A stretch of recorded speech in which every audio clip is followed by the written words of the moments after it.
आज मेरे साथ वो चेहरा मौजूद है जिसको देखकर सब यही कहते हैं, हंसता हुआ नूरानी चेहरा, जूही चावला। हाइला जूही चावला। स्वागत है आपका। Thank you, thank you. हमने बिल्कुल सही कहा, हंसता हुआ नूरानी चेहरा। आपने हंसा दिया एक्चुअली ये सब कहकर। मैं तो सीरियसली एक अच्छा प्रिटी सा इंटरव्यू देने वाली थी। तो प्रिटी इंटरव्यू सीरियस होकर नहीं दिया था। ओके जूही, चलिए हम लोग शुरुआत करते हैं आपकी क़यामत से क़यामत तक की बात से लेते हैं। वहाँ से लेके अब तक जूही कैसे देखती है अपना करियर? एक उचान ज़बरदस्त आपने पाई हमेशा। ओ गॉश, आपने बिल्कुल ऐसे हिस्ट्री की किताब खोल दी कि क़यामत से क़यामत तक से शुरू करो।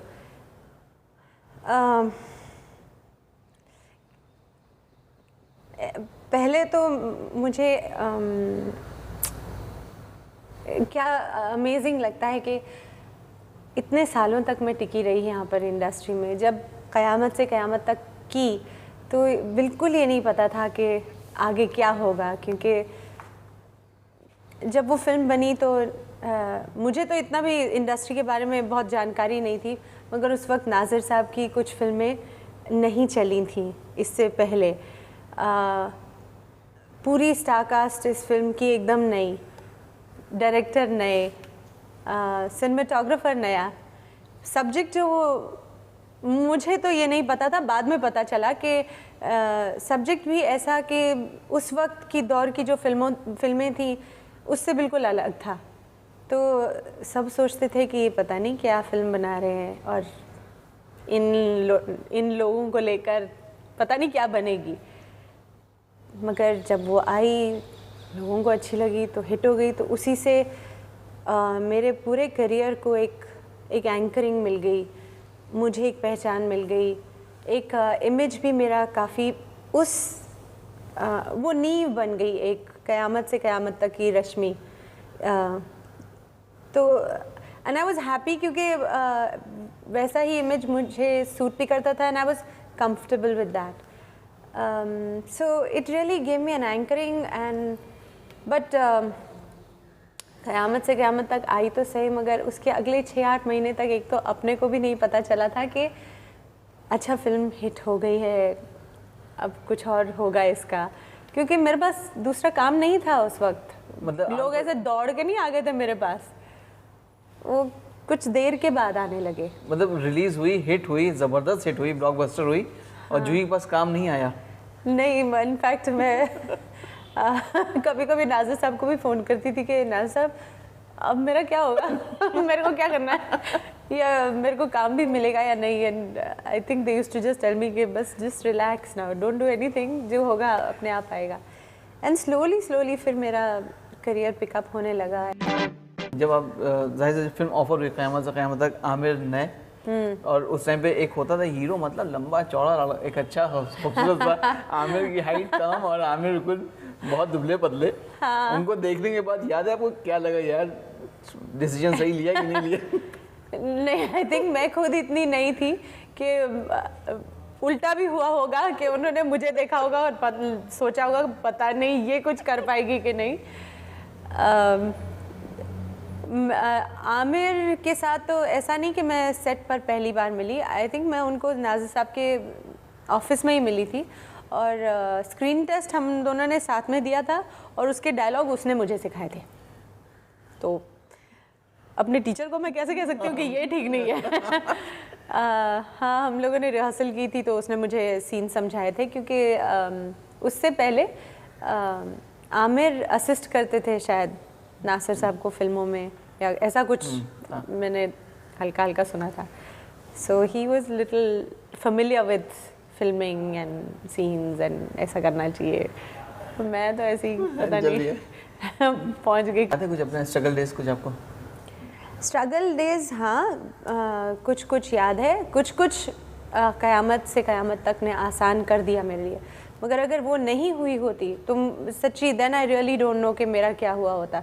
क्योंकि जब वो फिल्म बन रही थी तब उस वक्त हाँ मेरे पास एक मतलब वो होता ना कि एक आपको एक सेक्रेटरी चाहिए तो सेक्रेटरी को रखिए, एंड आई थिंक उस वक्त शायद बाबूभाई थीबा थे सुमीत के साथ भी थे और भी नए नए आर्टिस्ट उनके पास थे, तो उन्होंने मेरा काम ले लिया। तो ना लोगों को मिलने जाना, अपनी फ़ोटोग्राफ्स दिखानी कि काम चाहिए।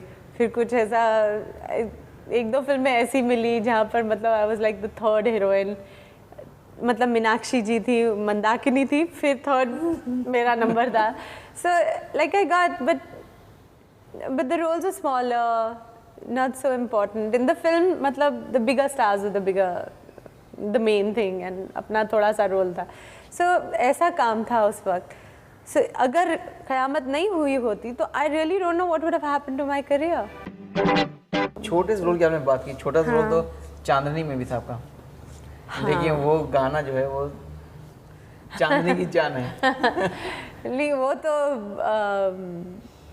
जब यश जी ने मुझे उसके लिए बुलाया तो मैं तो उछली पड़ी कि यश जी के साथ काम करने को मिल रहा है। मैं यश जी को शायद पहले भी, मतलब वही जैसे कि आप बोलते हैं ना स्ट्रगल वाले दिनों में, शायद मैं उनके पास भी गई होंगी। मैं चोपड़ा साहब को भी मिली थी, B.R. चोपड़ा जी को। उन्होंने मुझे द्रौपदी के रोल के लिए भी चुना था। मैंने वहाँ पर भी टेस्ट दिया था और उसमें मैं पास हुई थी, महाभारत के लिए। तो उनको मिली थी शायद, इसलिए उन्होंने मुझे इस काबिल समझा कि चलो चांदनी में विनोद जी के साथ थोड़ा सा काम है। But that was totally a special appearance only. It was not कि you had to be the second heroine. You just had to do a special appearance. And मैं बाप रे, of course very excited कि यश जी ने मुझे बुलाया तो मैं of course ज़रूर करूँगी। But इतने बड़े बड़े stars, एक तो मेरी फेवरेट श्रीदेवी जी, फिर चिंटू जी, लकीली उनके साथ काम नहीं था मेरा, मगर विनोद जी, उनको तो मैंने मतलब देखा हुआ था स्क्रीन पे, और उनके साथ काम करना तो I remember being very very nervous going to those sets के I hope I can do my shot properly, I hope that you know they will not be disappointed कि मैं क्या कर रही हूँ। So it was very exciting for me and मतलब हो गया। हाँ हो गया, दो तीन दिन का काम था, हो गया।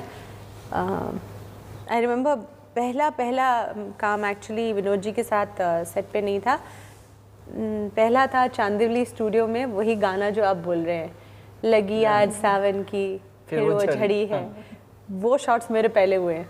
सो सरोज जी के साथ पहली बार यश जी सेट पे क्या लोकेशन पे, और वहाँ पर गाना हो रहा है।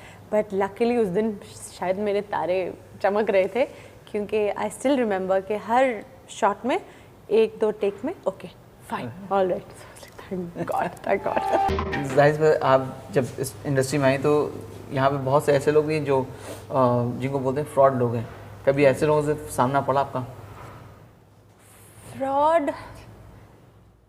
फ्रॉड इतना फ्रॉड नहीं कहूँगी, but like I told you कि जब स्ट्रगल के दिनों में या जब मेरी पहचान बनी नहीं थी इस इंडस्ट्री में, मैं लोगों से मिली और मतलब ऑब्वियसली जब आप रोल मांगने जाते हो तो आपकी ज़रूरत ज़्यादा लगती है, उनकी कम, तो दे लाइक हाँ अच्छा ठीक है, क्या करेंगे, अच्छा ठीक है, नहीं रोल नहीं है, नहीं है तो फिर जैसा मैंने बोला आपको 1 2 3 एंड के ऊपर। So I really got very miniscule और like nothing important to do. So मैं बिखर जाती शायद, इसलिए मैं हमेशा सोचती हूँ कि एक क़यामत से क़यामत तक ने मुझे एक जगह दे दी, वहीं से नाम जो एस्टैब्लिश हो गया, वहीं से स्ट्रगल खत्म हो गया इन द सेंस रोल मांगने वाला। हाँ, वो फिर मांगने नहीं जाना पड़ता था, थोड़ा इंतज़ार करना पड़ा कि जब तक लोगों ने मुझे फिर अप्रोच किया, और स्लोली एक से फिर दूसरे फिर तीसरा ऐसे काम मिलने लगा। आमिर शाहरुख साहब ने बहुत काम किया, सलमान साहब काम ना करने की ख्वाहिश? नहीं, ये हमेशा मुझे लगता है कि ऐसा क्यों हुआ। मेरे को कभी सलमान से पूछना है कि हमने शोज़ किए थे, इनफैक्ट उस वक्त ये होता था ना कि जब आपकी कुछ फिल्में हिट हो गई तो गाने वाने तो एक चल दिया। हाँ, एक क्या एक ग्रुप बनता था हमारा कि आमिर, सलमान, मैं, रवीना, तो ऐसा हमने ऑलमोस्ट एक वर्ल्ड टूर भी किया था। साउथ अफ्रीका गए थे, थोड़ा यूरोप में गए थे, वहाँ पर भी शोज़ किए। तो तब ज़्यादातर आमिर और मेरा होता था, फिर सलमान और रवीना का होता था, मगर एक आइटम होता था जहाँ मैं सलमान के साथ और रवीना आमिर के साथ, ऐसा होता था ना, मिक्स करके। तो हमने डांस वांस वैसे शोज़ में किया है, बट काम फिल्म में कभी नहीं किया। कोई खलिश कभी बोला नहीं सलमान साहब ने, सलमान कोई फिल्म हम लोग साथ में नहीं करी? इत्तेफाक है ये? नहीं पता नहीं एक्चुअली। सलमान, चलिए वक्त ही गुजर गया है तो I can say it now, but Salman कभी मिलता था तो कभी मुझे अच्छे से हेलो बोलता था, बात करता था, और कभी कभी मिलता था तो ऐसे दिखता था जैसे उसने मुझे पहचाना ही नहीं। तो मुझे कुछ समझ ही नहीं आई कि क्या हो गया। या अनप्रेडिक्टेबल। अनप्रेडिक्टेबल। आमिर ने एक बार हमको बोला था कि जब भी हमने किसी अपने एक्ट्रेस के हाथ पे थूका तो वो नंबर 1 बन गई, और जूही के ऊपर सबसे पहले थूका था हाथ पे। वाह वाह वाह वाह, आमिर स्वामी की जय। उन्हें मेरे हाथ की लकीरों पर थूका और मैं सुपरस्टार बन गई। वाह, उनको बोलिए उन्होंने मेरे साथ काम किया तो वो सुपरस्टार बन गए। एक्चुअली मुझे कभी कभी ऐसा लगता है कि देखा, शाहरुख के साथ मैंने काम किया, आमिर के साथ भी मैंने ही काम किया, बिगनिंग की कुछ फिल्में की, और सच्ची में उन दोनों की किस्मत चमक गई। अच्छा, आमिर की खूबी? आमिर की खूबी। आमिर की खूबी, वो तब से अब तक जो बात कहता है ना या करता है बहुत गहराई में जाता है। तब भी ऐसा ही था, मगर तब आई थिंक सब नए थे तो अपने आप को ढूंढ रहे थे, पर तब भी उनमें ये क्वालिटी हमेशा रही है कि सोच कर करना। उनसे कुछ भी बात पूछते थे कोई भी विषय पर तो ही will tell you in depth, और बड़ा मज़ा आता था उनकी बातें सुनकर। मतलब सितारों के बारे में पूछ लो तो उसके बारे में भी पूरा, प्लैनेट्स के बारे में सुना देंगे, स्काई, एटमॉस्फेयर, स्ट्रेटोस्फेयर, आगे तक चले जाएंगे, और बहुत दिल अच्छी तरह। So he was always like that. Shahrukh साहब भी आपने जो है फिल्में जितनी की सब सुपरहिट हैं। अच्छी फिल्में की, लकीली दोनों के साथ अच्छी अच्छी फिल्में की, और बहुत अच्छा वक्त गुजरा। शाहरुख की खासियत?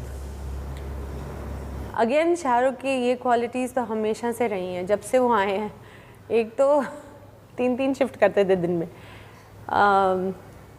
3 फिल्में कर रहे थे, तीनों के एक दिन में सारों की शूटिंग होती थी। एक तो दिल आशना है, एक राजू बन गया जेंटलमैन, और एक और आई थिंक उर्मिला के साथ चमत्कार। देखा क्या बात है, तो चमत्कार, तो बस वो या चमत्कार थी या कोई और थी, मगर 3 फिल्में कर रहे थे वो। मुंबई आए थे और एकदम सेट हो गए वो। एक शूटिंग से दूसरी शूटिंग पे, और मगर थकते नहीं थे, पता नहीं सोते कब थे। और सेट पे आना तो डायरेक्टर की भी मदद कर देना, यानी सीन तब होता था ना कि सीन्स ऑलमोस्ट सुबह लिखे जा रहे हैं, दोपहर को वो फिल्माए जा रहे हैं। सो आना सेट पे तो सीन पे काम करना, उसमें कुछ दिलचस्प डाल देना, फिर रिहर्सल करना, उसमें इम्प्रोवाइज़ करना, 10-10, 15-15 बार रिहर्सल करना, मज़े से करना, हंसते हुए करना, और सबको हंसाना, और अच्छा काम, मतलब दिन बहुत अच्छा गुजरता था। शाहरुख की ये खासियत है। हाँ, एनर्जेटिक वो हमेशा से रहे। हाँ, और हम कोई टेंशन किसी को नहीं देना, मतलब आई थिंक इनफैक्ट सबकी मदद कर देना। अजय, एक बार बताइए, उस टाइम पे कंपटीशन हुआ करता था, नंबर 1 की रेस थी उस टाइम पे? आप थी, माधुरी थी, शीजी थी। हाँ, वो तो होता ही था। आई मीन आई गेस, यानी कि हमेशा चर्चा यही रहती थी कि माधुरी है पहले, या श्रीदेवी जी है, या मैं कहाँ हूँ। और बट अच्छा लगा कि चलिए टॉप की हीरोइनों में मेरा नाम था, जो कि मैं क्या कहूँगी, मैं ऐसा नहीं कि मैं बचपन से ही एक्ट्रेस बनना चाहती थी या मैंने यही सपना देखा था। मैं कहूँगी कि मैं हाँ कुछ बनना चाहती थी ज़िंदगी में, मगर मुझे भी क्लियरली नहीं पता था कि किस क्षेत्र में, और इतना बड़ा मुझे चांस मिला। अगर मैं वो ही काम, और हम लोगों ने जैसे कि ना फिल्मों में आकर काम सीखा, एक्सपीरियंस के साथ पॉलिश हुए, तो कहीं भी पहुंचना और एक अच्छे मकाम पर पहुंचना मेरे लिए, मैं तो उसी की मतलब मैं तो उसी में खुश भी हूँ और शुक्र भी करती हूँ भगवान का कि ऐसा हुआ। वैसे जूही का जो वो नेचर है, हाँ, वो जल्दी घबरा जाता है या अड़ा रहता है, टिका रहता है कि नहीं? जैसे इंडस्ट्री में जब आपने पैर रखे तो बहुत ऊंची नीची डगर मानी जाती है इंडस्ट्री हाँ, की। हाँ, हाँ। तो कभी जूही को ऐसा लगा कि यार ये प्रोफेशन उनके लिए नहीं बना है? हाँ, बिगिनिंग में ऐसे काफ़ी डर लगता था जब रिलीज़ में कोई फिल्म होती थी और जब फ्राइडे आता था और फ्राइडे को वो फिल्म नहीं चलती थी, तो फिर मेरा रोना धोना शुरू हो जाता था। 2-3 दिन तक मैं हिल जाती थी कि अब क्या होगा। तो ऐसा काफ़ी बार हुआ है मेरे साथ, जबकि पता नहीं होता है। और I think it's not just me but everybody, almost everybody goes through it. अच्छा भाई, सिंगिंग का करियर आप उसको कहाँ तक पहुँचा रही हैं आप? ये आवाज़ बहुत अच्छी है आपकी। सिंगिंग का करियर नहीं हुआ है, मगर ये मेरा शौक रहा है, तो मैं सीखने लगी और हाँ, कुछ कर लूँगी इसके साथ। अब थोड़ा इंतज़ार करिए, अभी इसी इंटरव्यू में सब कुछ थोड़ी बता दूँगी। जूही, क्या कुछ गुनगुनाना चाहेंगे अपने चाहने वालों के लिए? एक पसंदीदा गाना कोई सा भी आपका? तू मेरे साथ साथ आसमां से आगे चल, तुझे पुकारता है तेरा आने वाला कल। नई नई है जिंदगी, नई नई है जिंदगी। बहुत अच्छी आवाज़ है, बहुत ये अच्छी एक्चुअली आवाज़ है मेरा आपकी। ये मेरा गाना नहीं है, हमारी फिल्म का गाना है। अभी आपने ऐसे ही बोल दिया तो मेरे माइंड में ये आया तो मैंने गा दिया। ये एक्चुअली राजू बन गया जेंटलमैन में I know. Amrita and Shahrukh का गाना है। मगर पार्टी मुझे- का गाना है। हाँ, पार्टी का गाना है, मगर मुझे बड़ा अच्छा लगता है। और आप जो दूर से जल रही हैं बैठ के। हाँ, मैं कुछ पता नहीं, मेरे को याद नहीं है। मैं सिर्फ ऐसे एक रात को शूटिंग पे गई थी और मैं आई थिंक आप जैसे कह रहे हैं कि ऑब्जर्व कर रही हूँ कि ये क्या चल रहा है इनके बीच में। बट ये गाना it's so catchy and it's got a lovely meaning. Juhi, जिस तरह की आपकी हंसी इतनी प्यारी है, हमें पूरा यकीन है कि अगर आप जब अपना सिंगिंग में करियर स्टार्ट करेंगे तो लोग ज़रूर पसंद करेंगे। ओके, आप सबकी फेवरेट है और हमसे बात करने का बहुत बहुत शुक्रिया। Thank you.